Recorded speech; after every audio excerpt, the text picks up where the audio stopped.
Muito boa noite a todos, sejam muito bem-vindos a mais um encontro do Grupo de Estudos de Direito Sistémico. Estamos neste momento a dar continuidade à leitura deste livro, A Origem do Direito Sistémico, de Sami Storch e Daniela Migliari. Temos hoje para fazer a orientação e a coordenação o nosso querido René Schubert. Muito obrigada, René. Recordo que este encontro é gravado, é disponibilizado mais tarde no canal do YouTube do Hamilton Plácido da Rosa e também que este encontro ocorre todas as terças-feiras, a esta hora, com o mesmo link, sendo que para colocarem as questões ou perguntas ou compartilhamentos podem levantar a mãozinha virtual ou a mãozinha ou a mão física. Hoje a nossa leitora vai ser a Helena Júlia. Muito obrigada, Helena. Passo agora para você, René. Muito obrigado, Manuela, pela apresentação. Então, boa noite a todos, todas. Aqueles que nos assistem no YouTube, posteriormente também é possível colocar suas questões, no próprio chat aí do YouTube. Lembrando que nós estamos numa semana importante, os colegas aqui estavam conversando.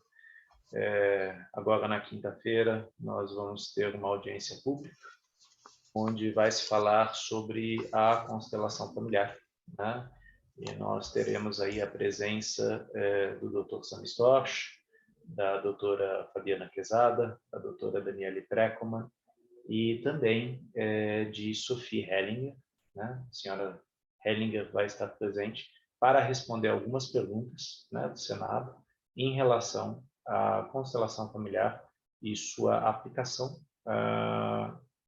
nos órgãos públicos, o direito sistêmico, que a gente tem debatido aqui, que a gente tem conversado, refletido. Então, é um momento importante para todos nós.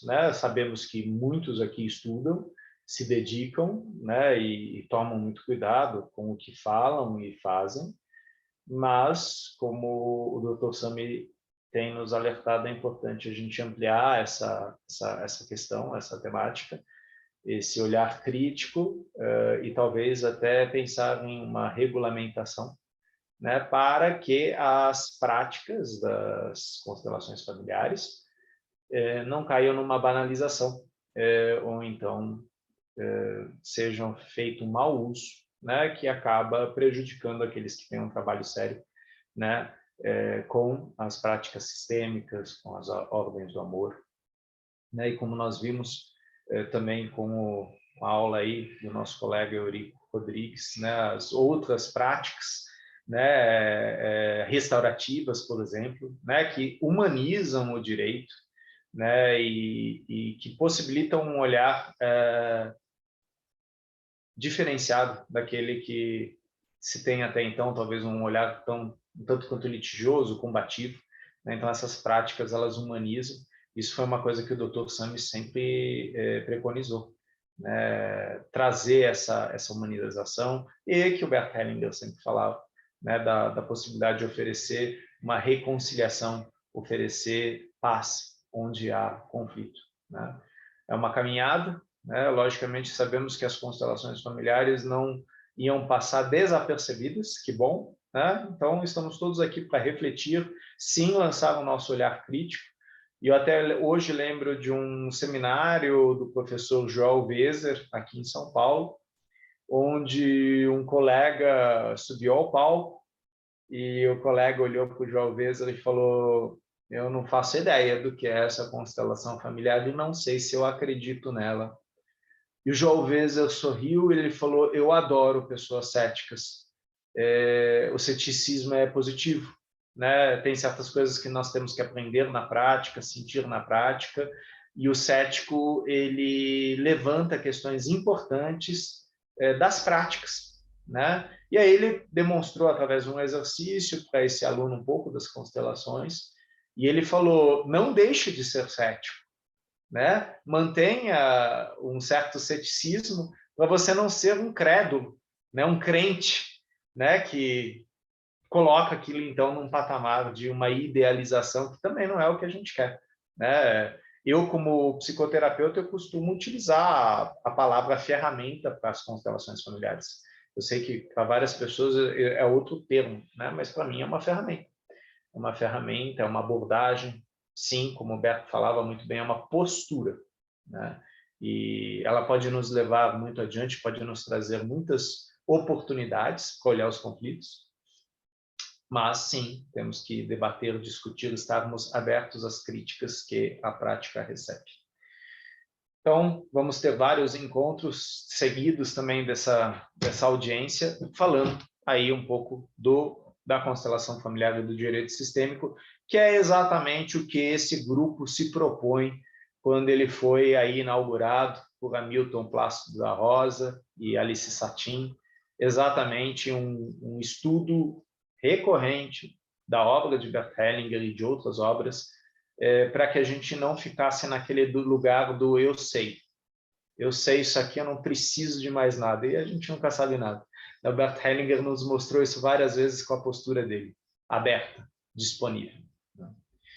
Então, última vez vocês estavam com a colega Cleus, seguimos aqui a leitura com a nossa colega Helena Júlia, por favor. A paz após um grande conflito. Nesses casos, que envolvem muitos atores da comunidade, é interessante fazer uma grande constelação? Bert Hellinger fez diversas constelações de grandes conflitos, como guerras entre nações. Costumam ser muito interessantes. Sobre esse tema, tem um livro dele que vale destacar, Conflito e Paz. Nele, Bert aborda os conflitos étnicos, os conflitos entre nações. Nas constelações que faz desses grandes conflitos, é possível se observar um movimento comum que acontece e que mostra como a paz surge quando acontecem esses conflitos. Pude presenciar algumas dessas constelações. Costuma haver muitos mortos, de ambos os lados, no chão.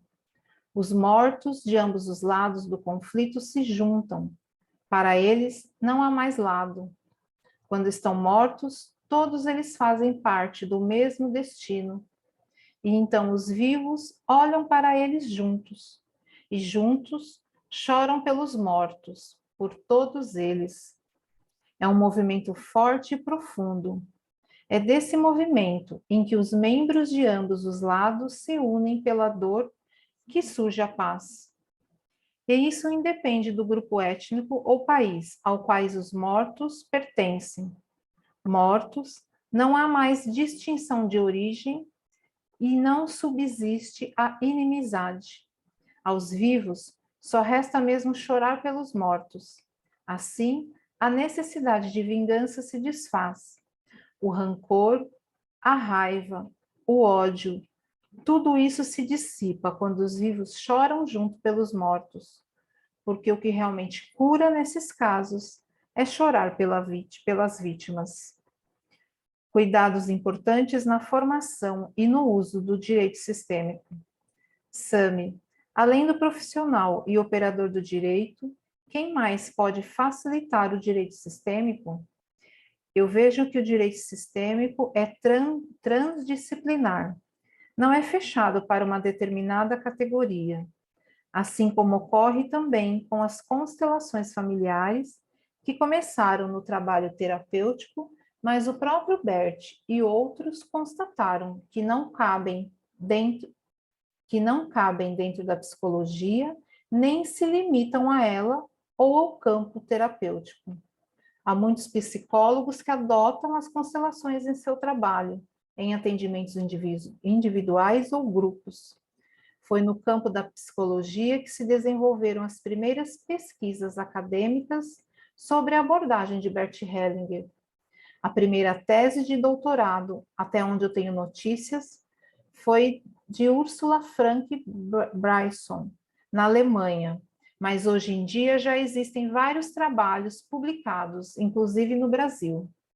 Paradoxalmente, é entre os psicólogos que se verifica uma maior resistência às constelações, porque há princípios da abordagem de Bert Hellinger que colocam em xeque algumas noções da psicologia tradicional.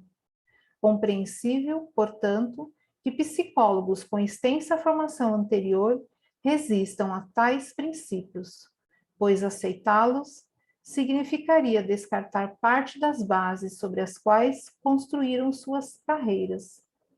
Para alguns, é mais fácil rejeitar a novidade sob o pretexto de não ter comprovação científica, mesmo que tenham que fechar os olhos aos seus efeitos evidentes.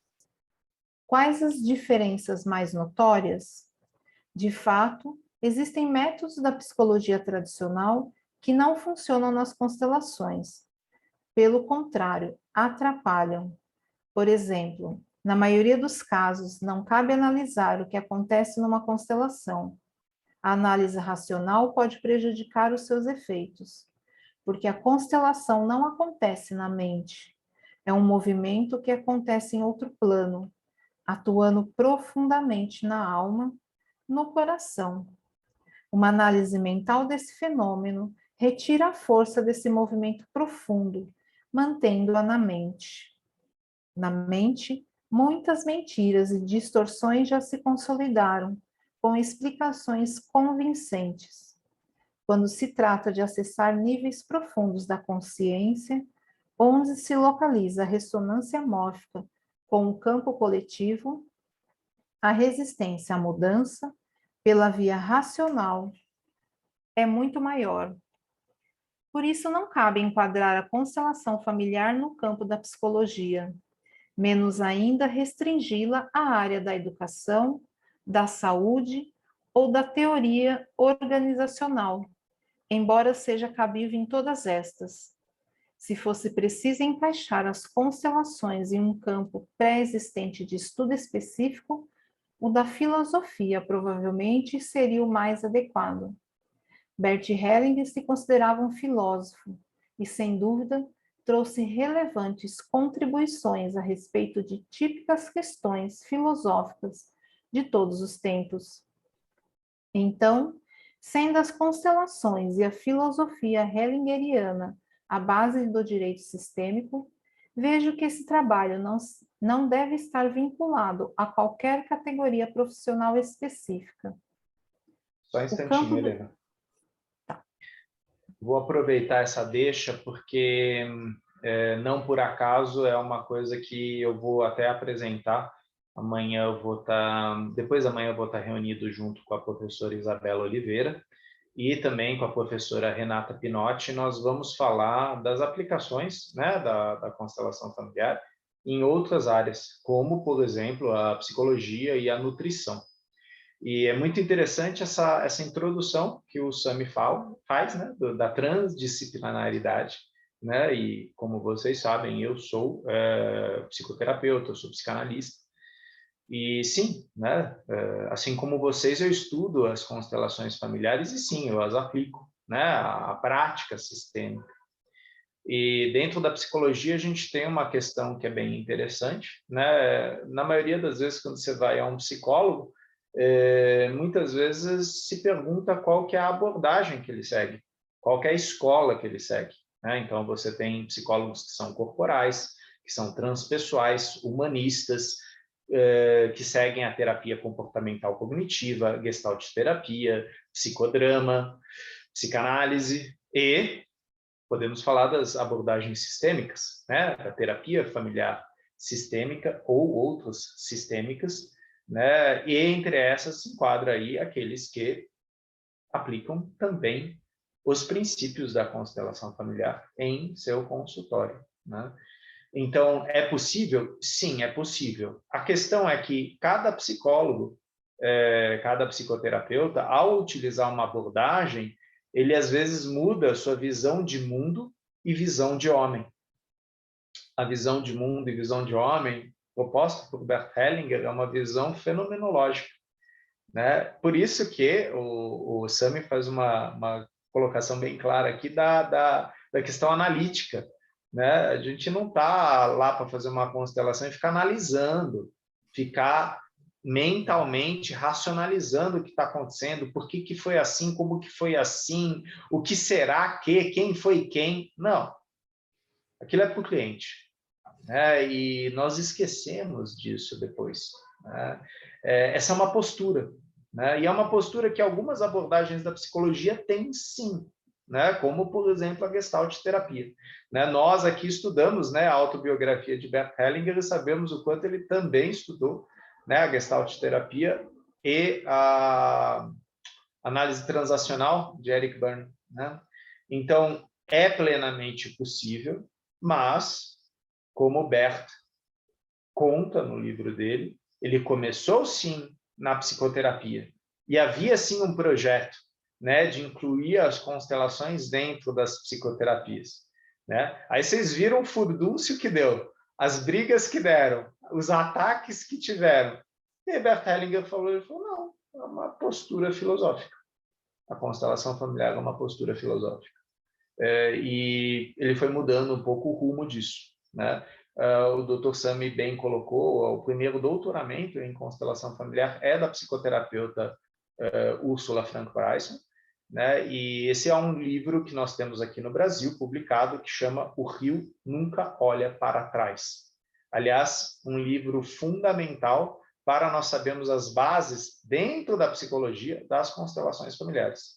É um livro que eu uso muito para conversar com os meus colegas psicólogos e para mostrar que a constelação familiar não foi retirada da cartola, né? Ela não é mágica, ela não é um feitiço.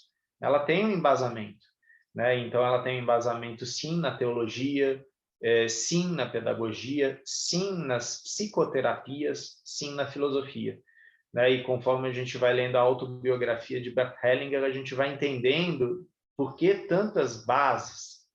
E a professora Angélica Olveira, do CULDEC, ela costuma, na palestra dela, colocar 4 tecidos no chão, né? Onde ela fala, olha, essa aqui é a filosofia hellingeriana. E aí ela coloca, essa aqui é a psicologia hellingeriana. Essa aqui é a pedagogia sistêmica.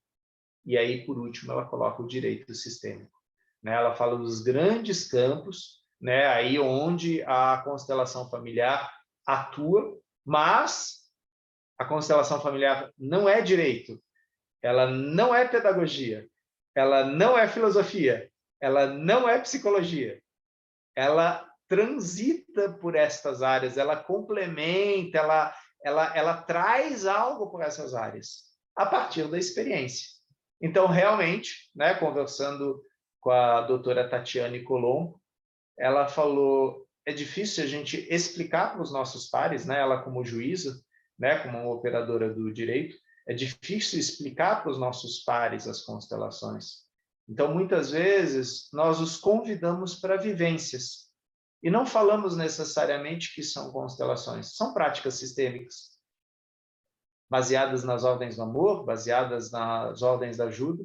E, com o tempo, nós falamos, então, isso também é conhecido aqui como constelações familiares, né? Para mostrar que existe um expertise, existe um vivencial, existe um corporal, né? É uma abordagem corporal. Eu costumo falar que a constelação familiar é uma terapêutica corporal, né? Por isso que, para mim, tá? Deixando bem claro, para mim, é difícil trabalhar online com constelação. Eu prefiro trabalhar presencialmente, mas eu sei dessa vertente. É plenamente possível, inclusive o Jakob Schneider, no seu livro sobre constelações familiares, ele fala do trabalho por telefone, né? Naquela época não tinha Zoom, não tinha Meet, fazia por telefone, né? Que é o quê? Você, através do diálogo, através da comunicação, da conversação, você fazer intervenções sistêmicas, né? Você, junto com o cliente, fazer um genograma,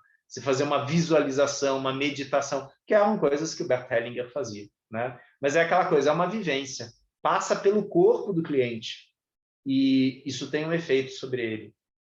Ele traz um produto disso, né?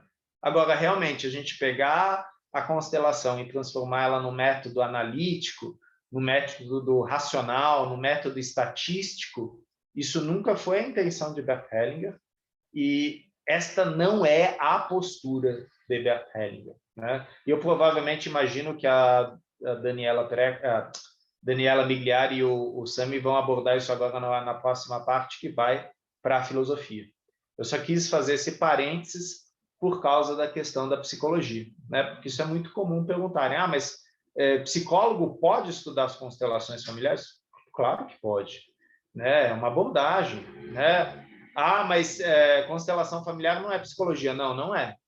Não é. Constelação familiar é constelação familiar, né? E desde 2018, ela é reconhecida como uma abordagem terapêutica integrativa ou alternativa, né? Integrativa até porque vocês sabem a quantidade de teoria que tem por detrás das constelações, né? E aí, muito bem colocada essa fala do Sam, né? Eu vejo o direito sistêmico como algo transdisciplinar, né? Então, se a gente falasse, essa palavra eu acho que não existe, tá? Mas se a gente falasse de uma psicologia sistêmica, no sentido de uma psicologia das constelações familiares, ela seria transdisciplinar, né? E a gente não usaria esse tema, tá? Porque a psicologia é um campo de ciência, né? E o Hellinger, ele nunca quis tirar esse lugar, né? Tanto que quando ele começou a sofrer ataques, ele falou, não, gente, eu não quero tirar o lugar de ninguém, né? Tá tudo certo, eu estou propondo uma postura filosófica, né? Que traga um novo olhar para o cliente. É isso. Em cima disso, vocês gostariam de fazer alguma colocação, alguma pergunta até aqui? Ou a gente segue a leitura com a Helena?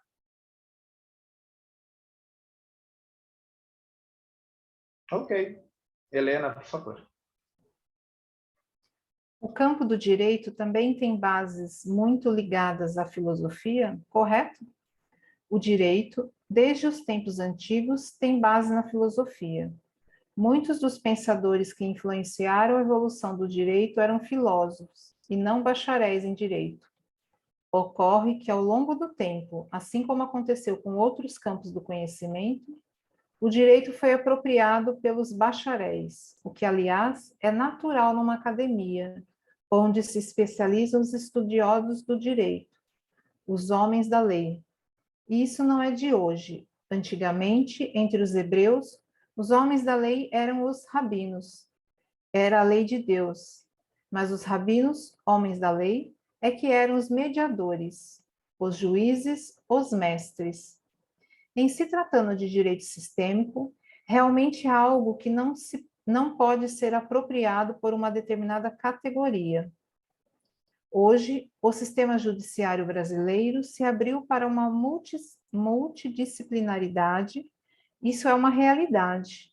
A lei da mediação prevê que, para ser um mediador judicial, a pessoa deve ser graduada em algum curso universitário há pelo menos 2 anos.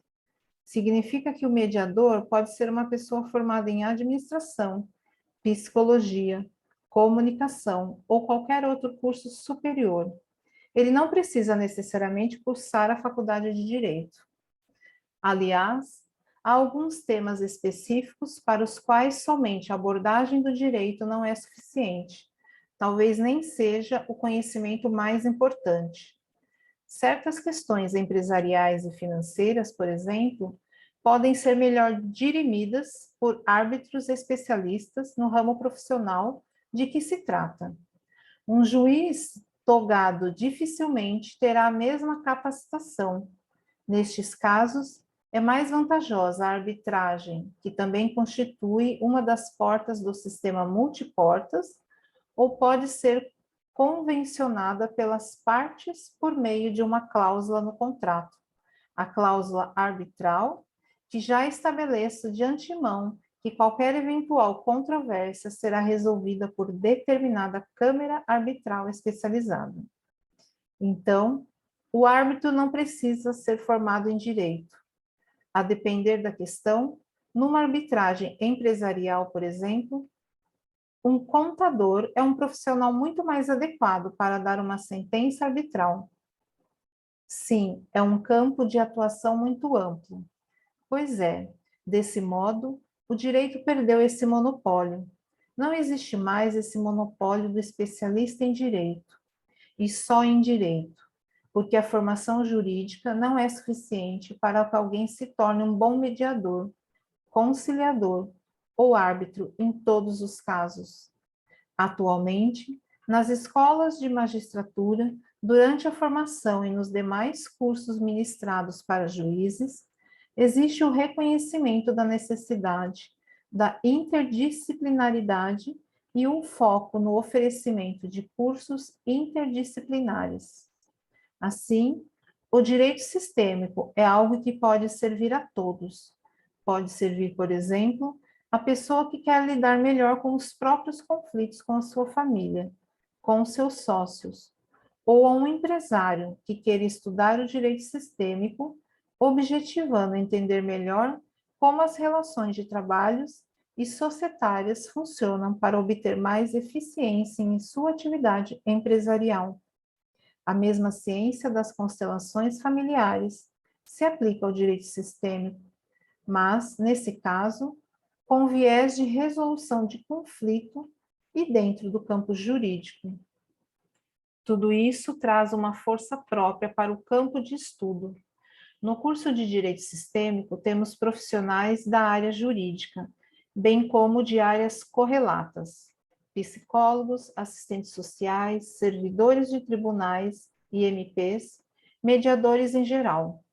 Por contar com pessoas com essa diversidade de formações e que, ao mesmo tempo, estão interessadas em temas tipicamente jurídicos, temos uma grande ênfase no estudo e prática dos diversos temas presentes nos tribunais. São assuntos ligados à vida humana, que são objeto do trabalho de profissionais de diversas especialidades. Por tudo isso, apesar do direito sistêmico ser fundamental para a boa formação profissional de um bacharel em direito, seu estudo não deve ficar restrito às carreiras jurídicas. Com a interdisciplinaridade, todos ganham. Quais são as suas recomendações para os operadores do direito e para as pessoas em geral que lerem esse livro, quanto ao cuidado que devem tomar em se tratando do direito sistêmico? Eu não gosto de colocar muitas regras nessas coisas, não, pois trata-se de um caminho ainda em construção, no qual as novas experiências são necessárias. Não estou me referindo a nenhuma regra, e sim a cuidados. Formulando melhor minha pergunta, o que você recomendaria para uma equipe que fosse trabalhar com as constelações familiares no campo do direito sistêmico? O Bert Hellinger sempre deixou claro que não existe formação em se tratando de constelações. E não vou desdizer isso. Afinal, as constelações estão sempre sendo atualizadas. Portanto, não existe isso de dizer, esse está formado, então já pode conduzir as constelações. Não existe mesmo isso. A capacitação depende mesmo de cada um. Os cursos emitem um certificado, e nos cursos da Hellinger Schule, que ministramos, procuramos abordar com profundidade cada tema. Priorizamos dar uma consistência que inclua, principalmente e em primeiro lugar, a autotransformação da pessoa que pretende ser um constelador. É fundamental que a pessoa possa, em primeiro lugar, trabalhar a si mesma, para que vá encontrando e clareando os seus próprios pontos cegos. Ponto cego é justamente o emaranhamento do próprio profissional, que está sujeito a não enxergar com clareza o campo do cliente ou do jurisdicionado. Os pontos cegos são justamente aquilo que não está bem resolvido nele. São os emaranhamentos pessoais que ele traz do seu próprio campo familiar. E tais pontos cegos certamente afetam o andamento dos processos. O profissional encontra reiteradamente essas questões que dizem respeito a si mesmo, mas, por não as reconhecer, se atrapalha. Por isso, sem perceber, acaba tomando partido na constelação, ou seja, se posiciona ao lado de um dos membros, quase sempre o da vítima, e do lugar onde se coloca, deixa de observar outros elementos importantes. Compromete, portanto, a visão sistêmica. E isso pode acontecer até mesmo com aquela pessoa que se considera a mais imparcial do mundo. No entanto, cuidado, porque certamente ela não é. Para ser imparcial, a pessoa deve necessariamente estar atenta e de olho em si mesma a todo tempo, desconfiando de sua própria imparcialidade. Assim, ela se lembra de sempre ampliar sua visão. Afinal, quem é que está totalmente pronto? Quem é que tem clareza total de tudo? Por considerar essas questões, eu realmente desconfio quando estou diante de qualquer pessoa que se diga convencida de estar pronta. Sempre Bastante, se... Helena. Nessa parte, novamente, a gente toca na questão das ordens da ajuda, né? Na questão das sombras, na questão dos emaranhados, né? Das lealdades sistêmicas. E recentemente eu vi uma frase de Bert Hellinger, né?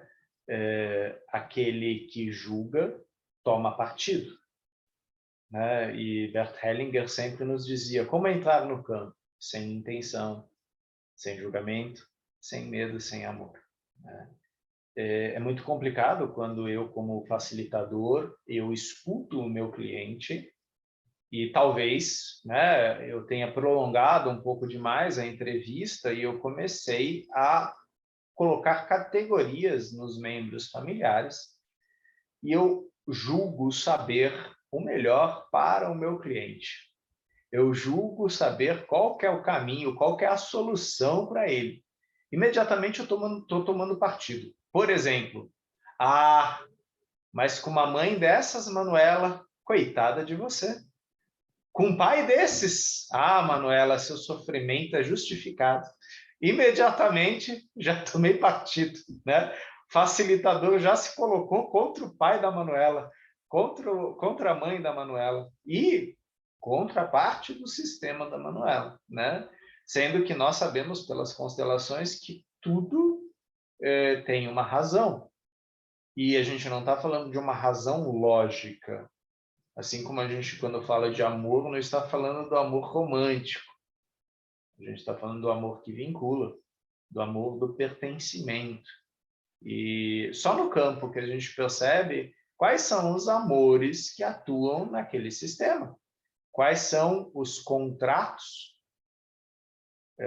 explícitos, implícitos que atuam naquele sistema. Qual que é a ordem naquele sistema? E a partir do campo, o facilitador neutro pode, então, atuar. E não é ele que está atuando. Ele está observando o campo e onde é possível fazer movimentações, essas movimentações serão feitas. Como vocês sabem, no final, Bert Hellinger fazia pouquíssimas intervenções. Ele deixava o campo atuar. Então, as constelações silenciosas, as novas constelações, não eram ditos os nomes ou o que eram os representantes. Às vezes, nem o cliente sabia, né? Mas aquilo atuava sobre ele, né? Então, essas são formas, são posturas para evitar esta questão do julgamento, né? De repente, e a gente sabe disso porque tem vários posts nesse sentido, quer dizer, uma coisa é eu debater de repente o narcisismo, né? Nós vivemos numa sociedade narcísica.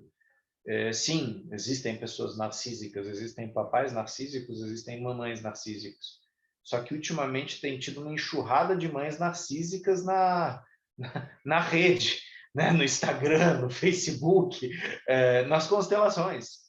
E por detrás de uma mãe narcísica existe uma história. existe, às vezes, um luto muito precoce, uma perda muito precoce, às vezes um amor interrompido, um movimento interrompido. Eu não quero aqui justificar, tá? Mas, assim, existe, e isso foi uma das coisas que o Bert Hellinger mostrou, existe uma cadeia. É importante a gente olhar para essa cadeia, como isso foi passado. Ou pegando o João Garriga, as moedas. Quais são as moedas que atuam nesse sistema familiar? E às vezes é um sistema narcísico. Ou, como o Bert Hellinger falava, famílias mortíferas. Existem sistemas que são mortíferos, são mortais. O signo de pertencimento é o assassinato.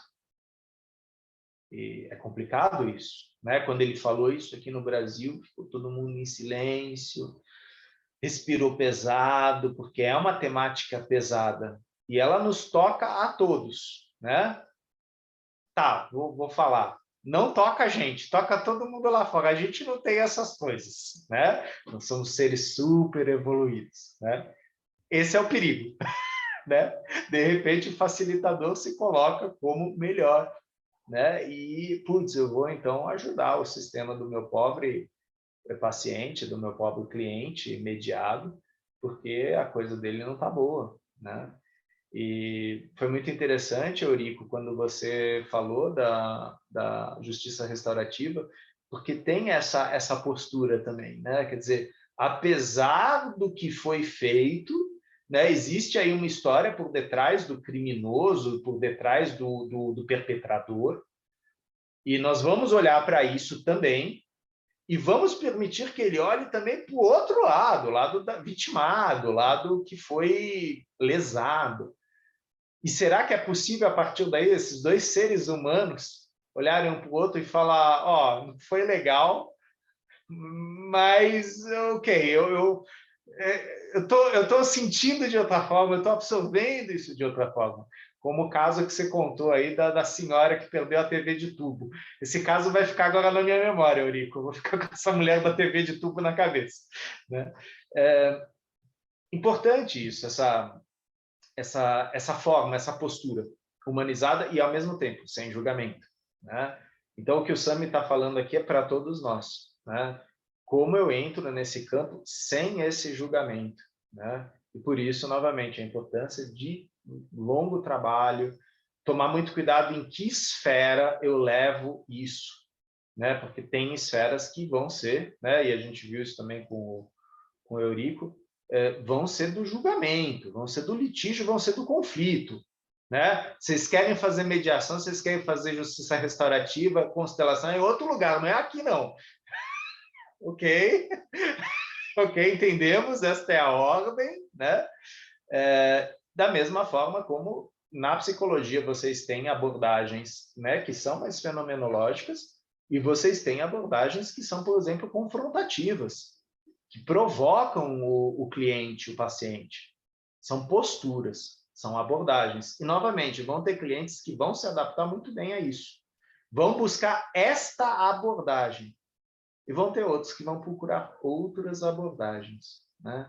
Então, o Sami está falando aqui que são várias formas de ver, são vários pontos de vista, né? Mas, para o facilitador de constelações familiares, sem julgamento. Se eu estou julgando, eu estou emaranhado, né? Então, eu percebi, entrei no campo, eu já estou dando preferência para um lado em relação ao outro, eu já estou emaranhado. Isso é uma das coisas que o professor Renato Bertatti falava. Ok, supervisão, né? Pega isso, marca isso para você, verifica para o cliente se você pode continuar na constelação, né? Já que você percebeu, né, esse teu gatilho, e vai trabalhar isso em supervisão, para isso não acontecer de novo. Ou, pelo menos, para você ter claro que isso é algo que te pega. Aquele tema te pega pessoalmente. E talvez você não vá poder olhar para esse tipo de tema outras vezes. Não enquanto isso for uma questão para você. Ah, mas Renê, o que eu faço? Todas as vezes, todos os meus pacientes trazem esse tema.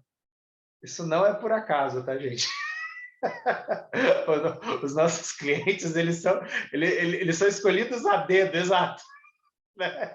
Eles são magnetizados para cá.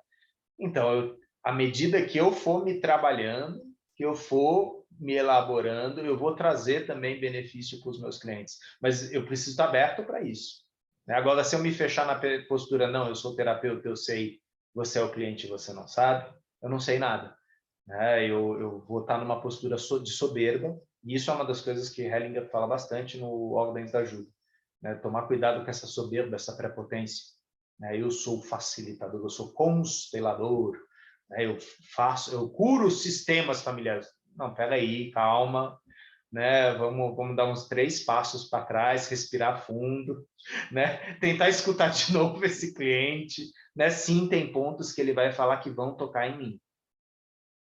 Marca, né? Faz um post-it mental, ok, isso aqui é uma coisa que eu preciso trabalhar em mim, né? E fato, né? Continuar o trabalho sobre si. Alguém gostaria de colocar alguma coisa? Por favor, Eurico.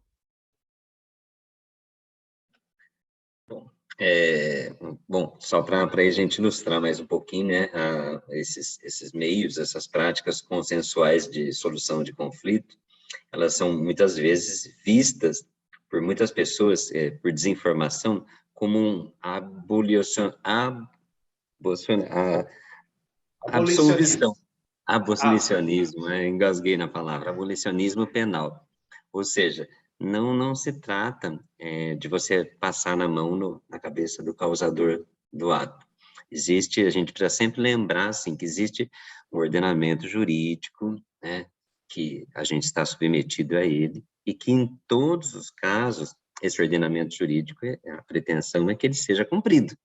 Não se abolir aquilo que o causador do ato proporcionou, mas sim que ele cumpra essa pena, responsabilização por esse dano, tá?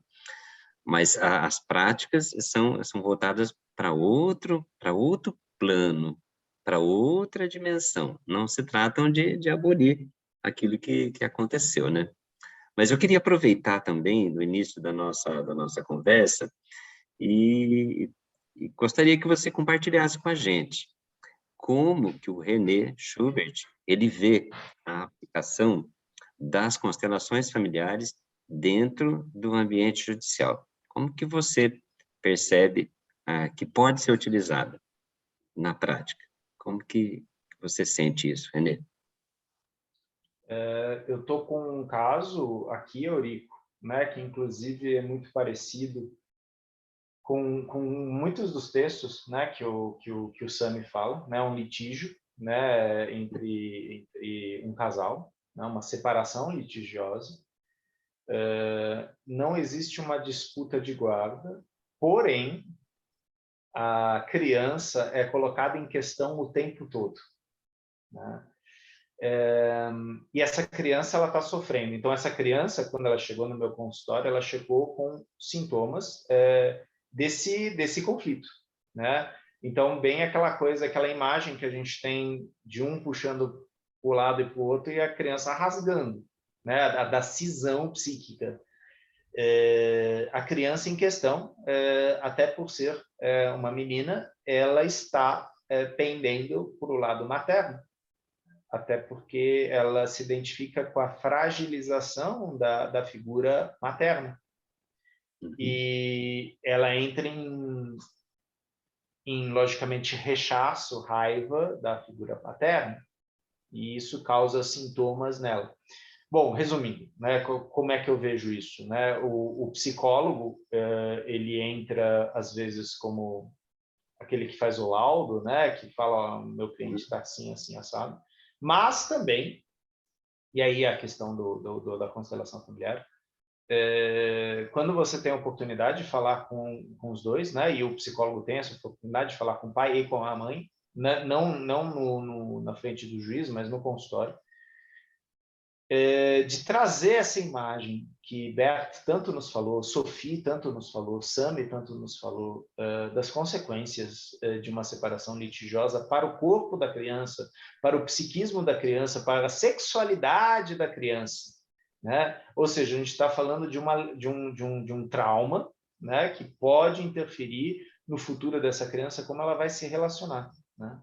E sim, a gente vai falar de ordens do amor, a gente vai falar, cara, você nunca vai perder tua filha, né? Você, pai, você, mãe, nunca vai perder sua filha, ela é sua filha. Agora, isso que está acontecendo aí, isso é do homem e da mulher, e a tua filha não tem nada a ver com isso, né? Eu também não constelo essas situações, eu apenas falo delas. Eu trago essas imagens, eu trago as ordens do amor, e muitas vezes eu percebo que vem dúvidas, né? Pô, mas eu queria saber mais sobre isso, né? Aí entra a questão, né, Eurico, que é algo que o Sami falava, né? Aí é o convite. Você gostaria de olhar isso a partir da constelação familiar? Você gostaria de participar de um workshop? Né? Você gostaria de fazer um exercício específico em cima disso? Né? Então, é assim que eu vejo, né, a constelação, não dentro do judiciário, mas como um espaço, né, que pode ser utilizado pelo judiciário. Não que a constelação use o judiciário, não, não. O judiciário pode usar o espaço da constelação se couber, se for, né, se ambas as partes, que foi o que o Sami falou nesse livro, sempre que eu ver uma oportunidade de conciliação entre as partes, eu vou oferecê-la, né? E esse é o ponto, né? E aí a gente pode ir para a justiça restaurativa, a gente pode ir para a comunicação não violenta, a gente pode ir para a mediação de conflitos, para a constelação familiar, a gente pode ir para a terapia de casal, né? Que há 20 anos atrás era muito comum. Não, você vai agora passar com esse psicanalista aqui, que é especializado em casal, que tá querendo se matar, né? Então, vocês podem se matar no consultório, mas a criança vai ficar fora do consultório, né? Então, isso já era do conhecimento. Eu não sei se tua pergunta foi nesse sentido, Eurico. Não, foi exatamente nesse sentido. O exemplo que você citou, dessa criança, é muito semelhante a uma experiência que eu tive dentro da mediação e conciliação. E havia uma disputa muito grande entre os pais, né, da questão da criança. A fala deles é que a criança, que tinha 7 anos, era um garoto na época, e tinha sintomas de depressão. E aí ficou, a gente, aqui no nosso ambiente judicial, a gente tem muito pouco tempo, é um tempo insuficiente para a gente realizar uma sessão de mediação e conciliação de acordo com aquilo que a gente aprende na nossa formação. A gente precisaria dispor de 1h30 para, pelo menos, fazer uma sessão de mediação e conciliação. Mas aqui, não, o tribunal nos dá meia hora só para a gente fazer. Mas aí, durante essa meia hora, ficou essa troca de responsabilizações entre pai e mãe, pai e mãe. E aí chegou num ponto que eu falei para eles, né? Já o tempo já esgotando, e não poderia prosseguir, porque teria outra sessão logo em seguida, eu propus para os pais, falei, olha, vamos encerrar a sessão aqui.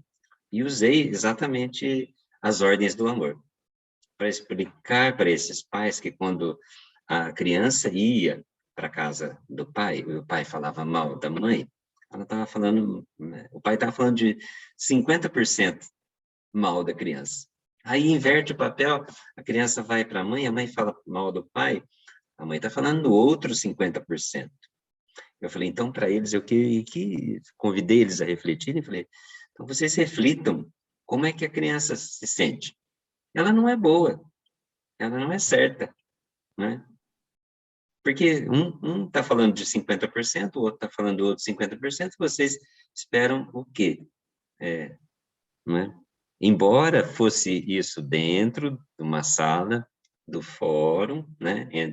Embora isso fosse dentro do ambiente judicial, mas eu usei como um pensamento, né? Uma maneira, uma postura que eles poderiam considerar entre eles, né? E aí eu até encerrei a sessão, falei, olha, eu convido vocês que vão para casa, reflitam sobre o que eu estou falando, a gente remarca a sessão, daqui 30 dias a gente está de volta. E aí, o que eu percebi isso na prática? Na outra sessão, quando eles retornaram, a predisposição era outra. não foi o caso nem necessário fazer uma constelação ali dentro daquele ambiente judicial, mas sim levar um pouquinho de conscientização desse papel de pai e de mãe, e como a criança se sente quando ambos falam mal um do outro, né? Como ela se sente, qual que é o resultado que isso tem na criança. Então, eu vejo isso muito, essa forma de aplicação, que se assemelha muito àquilo que você falou, que ela é muito produtiva, né? Por outro lado também, eu já vi aqui na próxima aqui ao município que eu moro, eu já vi ser proposto fazer uma constelação lá dentro do ambiente judicial. Aí eu acho que acaba que não funcionando, porque tanto assim, da forma que você colocou, da forma que eu achei que era possível naquele momento, a gente utilizou o pensamento, utilizou a filosofia, a postura sistêmica, né? Vejo com algumas reservas também de você colocar em prática a constelação dentro de uma sala de audiência ou dentro de qualquer sala do ambiente judicial. Porque aí eu penso assim, que até como advogado, eu acho que abre um universo de possibilidades para o advogado que não é sistêmico da parte contrária, né? Dele alegar uma infinidade de dores, de revitimização. Então, eu tenho muito esse pensamento, é por isso que eu quis saber, né? Até por conta da admiração que eu tenho pelo seu trabalho, da sua postura, quis saber como que você via isso, porque eu não consigo ver com bons olhos a prática de uma constelação dentro do ambiente judicial, mas eu vejo com bons olhos a utilização dessa postura, desse conhecimento, dessa filosofia, dentro do ambiente judicial e qualquer outro ambiente aí é cabível, né? Então, é isso que eu penso também, exatamente igual a você.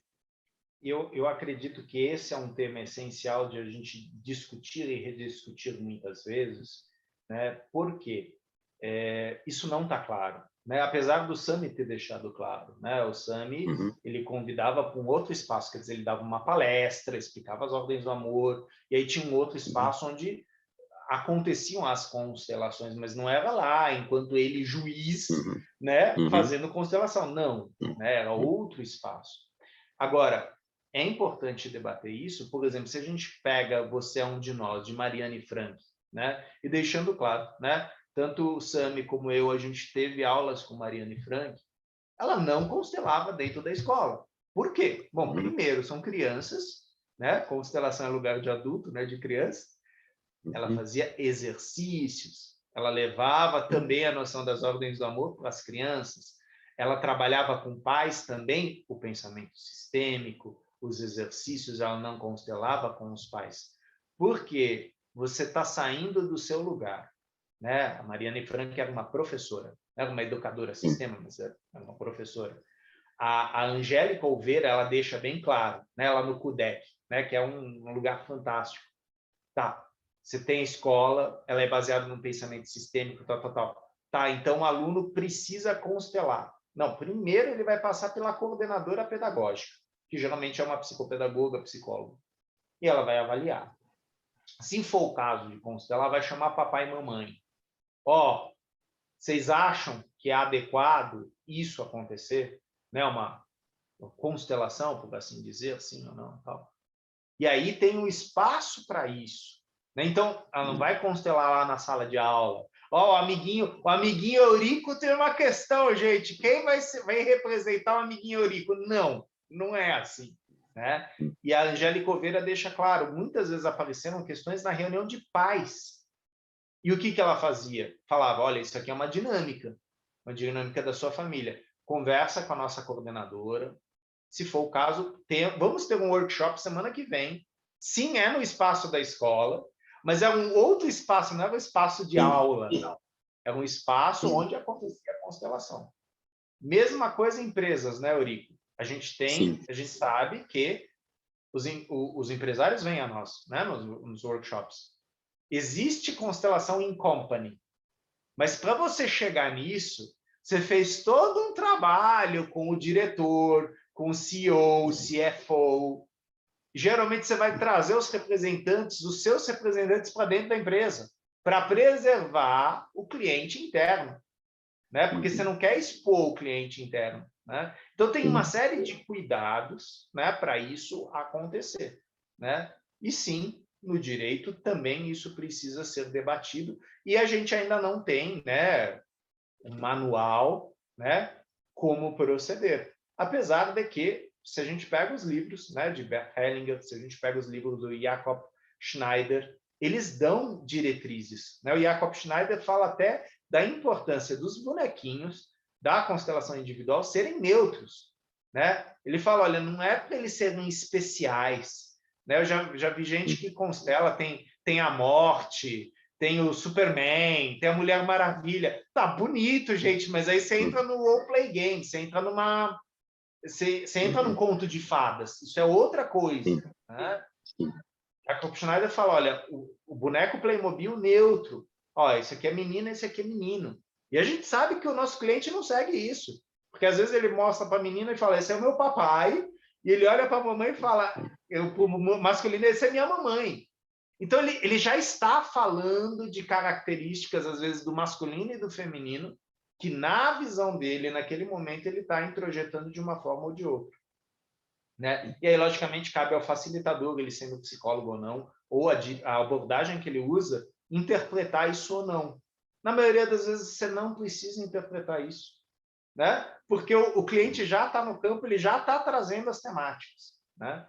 Mas concordo com você que a sua dúvida ela não é nem um pouco boba. Eu acho que nós precisamos debater isso mais vezes, sim. Apesar do Sami ter deixado isso claro nos livros dele, a gente sabe que já aconteceram constelações durante processos. E a gente sabe que aconteceram constelações durante uma reportagem, um programa de TV. Isso é delicado. O Hellinger gravava tudo lá dentro do seminário, né? Mas ficava lá dentro. Era para Hellinger Schuler. E você podia, né, comprar, mas aquele vídeo editado, né? E se vocês comprarem alguma vez esse vídeo, o rosto das pessoas está apagado, né? Quer dizer, aquelas pessoas que autorizaram o uso de imagem aparecem, as que não, está apagado, tal. Quer dizer, tem todo um cuidado para não expor as pessoas. Mas, novamente, eu vou para a Europa, naquela época, né? Eu vou até a Europa, pago 900 euros para participar do training camp. Eu estou lá porque eu quero, né? Agora, o Hellinger não entrou dentro de um tribunal e falou, gente, vamos organizar isso aqui, tá uma bagunça. Não, ele não fazia isso. A única vez que o Hellinger trabalhou dentro de uma instituição, naquele livro Desatando Laços do Destino, ele trabalhou dentro do hospital.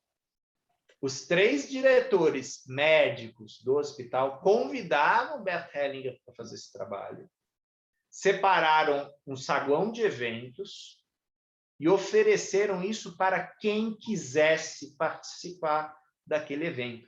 Então, você pega aquele livro, você vê como foi criado um espaço específico para isso.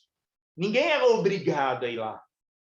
Mas os médicos estavam falando, todos os pacientes que estão aqui são terminais, mas todos estão aqui porque eles querem ouvir, ver, aprender esta outra forma de ver, que o Hellinger chamava outra dimensão ou outro nível de consciência, né? Então, Hellinger ele era muito claro nas coisas, ele era disciplinado, ele era pragmático como um alemão, né? Ele deixava as coisas claras, né? Nós que somos alunos, a gente faz a gente se atrapalha um pouco no caminho, né? Aí a gente tem que fazer supervisão, essas coisas, tem que fazer grupo de estudos, exatamente para certos pontos ficarem claros, né? Agora, também não sei se a gente pode colocar isso como regra de ouro, né? Não, nunca se vai constelar num tribunal. Vamos ver, né? Os movimentos que vão acontecer. Mas, assim, o René responde para você que provavelmente não vai ser assim. A forma como o Sami fez eu achei muito madura, muito, muito Sim, bem sim. ordenada. E Tem que ser um respeitando assim, convite, né? Tem que isso, ter um convite e tem que haver, por parte das pessoas que vão participar, uma intenção deles em estarem ali. exato. Não, então, se a gente pensar que a constelação, a, a própria justiça restaurativa, tem que sempre pensar que é um convite, Sim. não uma convocação. Até mesmo mediação e conciliação, você pode não comparecer, você não é obrigado a comparecer. E para você ser mediador, conciliador, que é uma formação fornecida pelo próprio tribunal ou pelo Ministério Público, você não precisa nem ser advogado, né? Não precisa ser advogado para isso, porque você não vai falar de ordenamento jurídico, você não vai falar de lei. E na constelação e justiça restaurativa, mesma coisa, né? É outro nível, é outra busca, são diferentes, né? Mas os propósitos são diversos. Não é aquele de você utilizar a lei. A lei já está sendo já ali, esse ordenamento jurídico já está sendo ali levantado durante o processo. O que você busca nesses diversos movimentos, eu vejo nesse efeito de cascata, né, de cima para baixo, mediação, conciliação, justiça restaurativa, constelação, eu acho que estaria num nível além, né, desse judiciário, né, além, um pouco mais distante do judiciário e mais conectado com as pessoas, né. Eu acho que justiça restaurativa e constelação estaria um pouco além, né? Um pouco fora dessa questão até da mediação e conciliação, que sempre é promovida pelo próprio judiciário, embora o mediador e conciliador ele tem toda a liberdade do mundo, né, para atuar. Então, acho que isso que é importante isso, sabe? E pensar que sempre é isso que você falou, é um convite, né? É um convite. Se eu não Aí, me engano, eu posso até estar enganada, mas aqui em São Paulo, a Comissão de Direito Sistêmico, ela está atrelada à Comissão de Justiça Restaurativa e Comissão de Mediação, né? Então, são três que uhum, estão, né, não estão dentro da OAB, mas sim, à parte também. sim, sim. São instâncias, né, que eu acho que cada um tem um campo de atuação, né, para cada uma desses movimentos que a gente propõe. Mas o seu pensamento, a sua postura, dentro da colocação da constelação, eu penso exatamente como você. Eu acho que o que talvez tenha trazido todo esse movimento, todas essas falas aí, talvez tenha sido uma utilização um pouco equivocada, talvez. Eu não conheço exatamente de onde surgiu, mas eu tive algumas experiências aqui também de uma utilização que não vejo que seria a correta, né? Então, acho que é isso que talvez tenha que talvez a origem parece que veio lá do Rio Grande do Sul, uma utilização que houve lá, não sei nem quem que facilitou, mas eu acho que essa utilização equivocada, eu acho que deu origem a todo esse movimento que a gente está vendo aí agora, né? Sim, sim. É. Eu vi, por exemplo, Eurico, pessoas chamarem, né, de constelação familiar, aquilo que Hellinger chamava de exercício, né? Então, por exemplo, o Bert Hellinger, muitas vezes ele fez constelações de povos, né? Como fala aqui o Sami, né? No livro Conflito e Uhum, Paz. E tinha vezes que ele falava, gente, isso aqui não é uma constelação, isso aqui é um exercício, tá? Isso aqui sim. é uma possibilidade a partir dos participantes que estão aqui, né?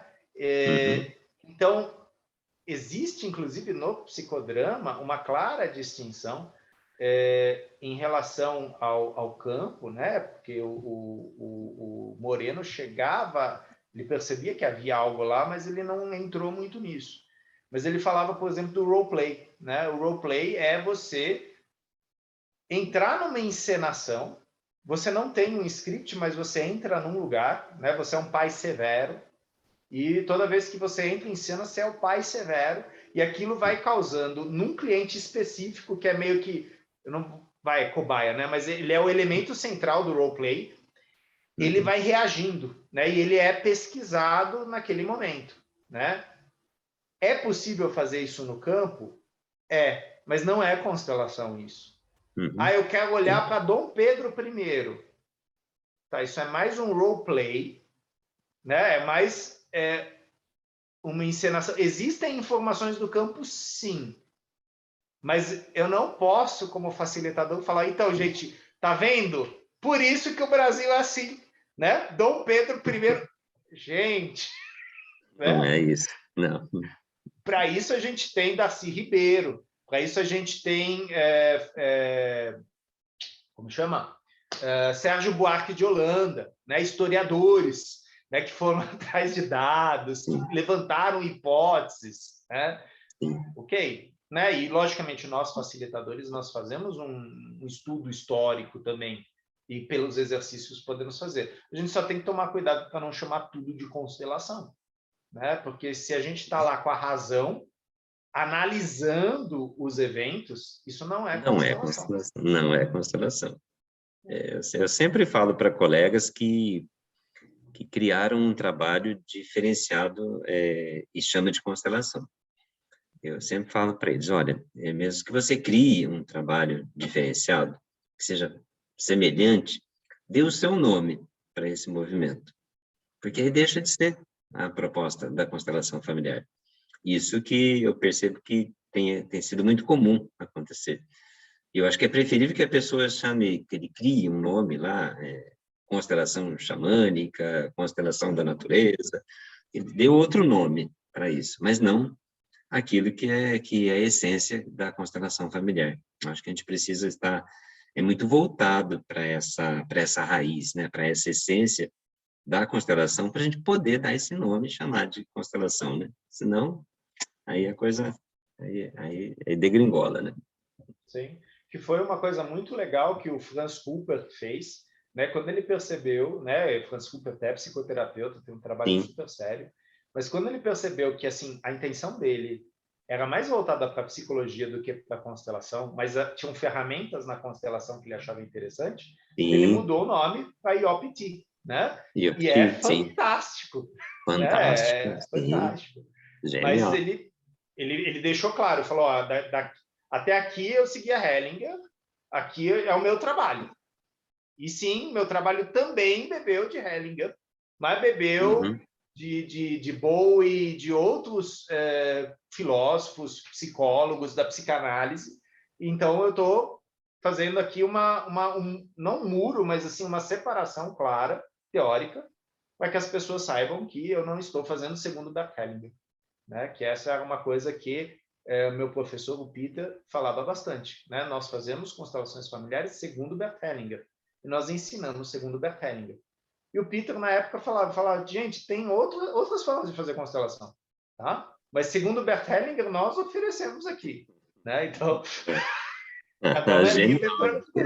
é isso mesmo. Não, é bem isso mesmo. Acho que, senão, acaba que dando sentido diferente para a pessoa que toma contato com aquilo, né? O Franz Rupert, ele fez muito esse trabalho, né? Ele bebeu muito da fonte do Bert Hellinger, assim como o Bert Hellinger também bebeu muito de outras fontes. E a gente vai encontrar essas outras fontes aí dentro da constelação familiar. Mas aí ele não chama de psicodrama, ele não chama de terapia familiar, de terapia contextual, né? Ele deu um nome, né, diferente, né, para aquele movimento que ele fez. Eu acho que isso é muito importante, né? Importante até a gente estar conversando sobre isso, para a gente trazer essas clarezas para a gente, né? Para a gente poder compartilhar aí. Sim, isso inclusive é uma crítica, tá? Que eles fazem a Bert Hellinger, Eurico, né? Porque o Bert Hellinger não dava nome aos bois. A gente leu alguns livros aqui de Hellinger, tá? E Hellinger sempre citou fontes, tá? Ele não tinha livros como de psicologia, onde você cita a página, tal, mas ele sempre citou as origens do trabalho dele. Ele nunca escondeu da onde ele bebeu. E quando a doutora Úrsula faz a tese de doutorado dela, ela entrevista Hellinger e tal, e assim, ela põe as datas, com quem que ele estudou, como ele estudou, ao conceito, por exemplo, o conceito de precedência, que vem muito forte da antroposofia, vem sim da psicanálise Adler, né? Pegou muitas coisas de Adler, a questão de Ivan Bosnamerinadi, né? Pertencimento, lealdades sistêmicas, tá tudo lá. É que não é. O Hellinger vai dar um workshop, ele não vai chegar para você e falar, então, gente, antes de eu falar, deixa eu passar aqui a bibliografia de todas as pessoas que eu vou citar. Não. Chegou uma hora que ele estava autônomo no trabalho dele, ele fazia, né? E as pessoas falavam, putz, de onde você tirou isso? Ele falou, tá no meu livro. Né? Quer dizer, você quer a origem? Tá lá, tá no livro. E tava. Né? Quem pesquisa, quem lê Hellinger, sabe que está lá. Né? Agora, essa frase, porque ele não fazia menção, ele faz menção, sim. Né? Ele não faz uma menção que nem a gente fala, né? A BNT, né? Aquela coisa chata, né? Que a gente tem que fazer quando escreve um TCC. Não, isso ele não fazia. Né? Aliás, assim como o Sami, né? Olha quantas referências o Sami já trouxe. O Sami não está usando a BNT, mas ele está fazendo referências. Ele não está jogando as coisas assim. Né? Então, é também uma abordagem, é também uma forma de. Né? Agora, se a pessoa, de repente, for com a cabeça, não, eu quero ler como se fosse a BNT, senão não é científico. Aí, meu amigo, realmente, nada vai ser científico. Né? Pega os livros do Bert Hellinger e joga fora, né? Porque não está dentro do seu quadradinho. Né? Tem que ser dentro desse quadrado. Senão, não é certo. Tá bom. Quem julga, toma partido. Tá tudo certo. Tá tudo certo, né? Bert, eu li num dos livros dele, não me recordo qual foi, mas ele dizia assim que muitos antes dele já faziam constelação. A própria Ruth, com a cadeira quente, ela já fazia uma forma de constelação, né? Exato, exato. Se eu não me engano, ele fala isso naquele livro Histórias de Sucesso. Não, aquela sobre consultoria empresarial. No final tem um capítulo que chama Histórias de Sucesso. Aí ele fala isso. E no aniversário de 80 anos dele lá no México, ele falou isso numa entrevista de televisão. Né, que a pessoa fala, você é o criador das constelações, o Hellinger ri. Ele fala, sim, eu trouxe elas da forma que vocês conhecem, mas ela já existiu. Né? Ele deixa isso muito claro. Isso eu acho que é honrar aqueles que vieram antes, né? Exato, exato. Inclusive a cultura Zulu. Sim. Que assim, Genial. Eu lembro que eu aprendi do Peter sobre a cultura Zulu. Eu ouvi Hellinger falou sobre a cultura Zulu e eu já li várias vezes o Hellinger não menciona o que ele aprendeu com os Zulus. O que ele aprendeu com os Zulus foi algo vivencial, ele não leu sobre os Zulus. Ele viveu com os Zulus. Ele traz isso nos livros, né? Aquele com a Gabriele Tenhofer, ele fala disso, ele fala dessa vivência. Então, a questão a vivência foi tão e a vivência acabou sendo tão intensa, né? Porque na última obra dele de Memórias, ele mesmo relata que que ele aprendeu a linguagem, o dialeto Zulu, e reescreveu na linguagem Zulu muitos cânticos que até hoje ainda são, né, entoados, cânticos da Igreja Católica, né? Que hoje são ainda entoados com essa tradução para o dialeto Zulu, né? Então, foi um mergulho muito grande dentro daquela cultura. Acho que é o princípio de tudo, né? A língua. Exato. Genial, Renê. Gratidão. Gratidão pelo compartilhamento. Gratidão a você, Eurico, pela pergunta. Eu gostaria de saber se mais alguém gostaria de fazer uma colocação, né? E se não, eu gostaria de agradecer a Helena Júlia e agradecer também a Manuela pelo horário, né? E passar a palavra para ela. Manuela, você só me permite rapidinho? É mais assim, de tudo que a gente falou, de trazer a nossa responsabilidade também, né? Porque a mídia hoje, a gente pega lá uma frase do livro, posta no Instagram. só a frase jogada, né? Ou como você comentou, as coisas que filmam e aí posta, né? Então, às vezes, só extrai alguns pedaços e larga lá, né? Então, são coisas desconexas. E aí, chega na situação que a gente está hoje, né? Não só de constelação, como tudo. Então, assim, eu gero conteúdo sobre outros assuntos, eu sempre me preocupo em questão da referência, em questão de não pegar só aquela frase pronta e colocar, né? E discorrer sobre o assunto. Porque senão as pessoas começam a pegar como se fosse aqueles post-it mesmo, né? Sei lá, só essas frases assim curtas e distorce tudo. O telefone sem fio, né? Vai vindo, vai vindo, vai vindo.